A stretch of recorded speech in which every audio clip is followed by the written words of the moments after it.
আসসালামু আলাইকুম। সকালবেলায় ছাদে আসছি। ছাদে আইসা আমাদের একটা ১২ মাসি আম গাছ আছে। মাশাআল্লাহ আলহামদুলিল্লাহ ১২ মাসি আম ধরে। এখন কিন্তু কাঁচা আমের সিজন নাই। আম প্রায় শেষ। আমের সিজনও শেষ। কিন্তু এই গাছটায় মাশাআল্লাহ কয়েকটা আম আছে। কারণ এটা ১২ মাসি আম, এটা কাঁচা আম। তো কয়েকটা আমের ভিতরে কেমন জানি ছিটা, ছিটা পড়ছে। তো আমার আব্বা আমার ভাই বলতেছে এই যেগুলি ছিটা ছিটা পড়ছে এটা পোকে ধরে যাইব বা নষ্ট হয়ে যাইব, এটা যদি ছিঁড়া নিয়ে যায় বাসায়। আবার ছাদটা আমাদের ইনসিকিউর, মানে ছাদটা ওপেন থাকে সব সময়, কে বা কাহারা অনেক সময় পায়রা নিয়ে যায়, তখন আর আমাদের যে ফলগুলি আমরা পাওয়ার কথা সেই ফলগুলি আর আমরা পাই না।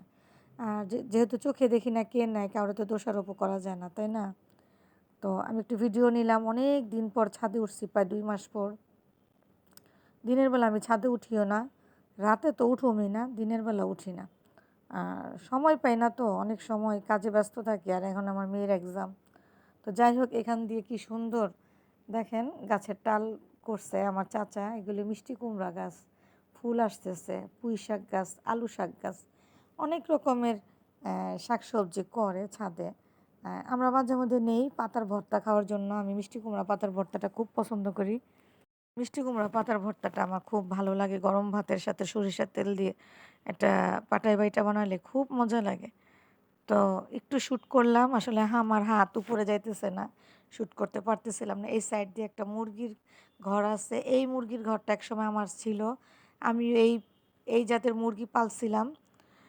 পাইলা দেখি অনেক বড় হয়েছিল, এক একটা মুরগি 7 কেজি ওজন হয়েছিল।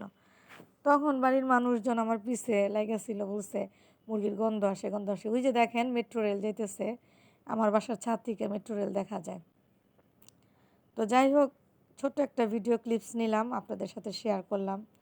সবাই ভালো থাকবেন, সুস্থ থাকবেন। তো গাছ থেকে যে 3টা আমের ভিতরে ছিটা ছিটা পড়ছে নিয়ে আসছি। আমার ছোটো ভাই বলতেছে কাঁচা আম আর পাকা আমের জুস বানায় খাবে। ওই যে ওই আমটা একেবারে নরম হয়ে গেছে, ওইটারও জুস বানাবো, এই 3টারও জুস বানাবো। সবাই ভালো থাকবেন, সুস্থ থাকবেন, আমার জন্য দোয়া করবেন। আল্লাহ হাফেজ।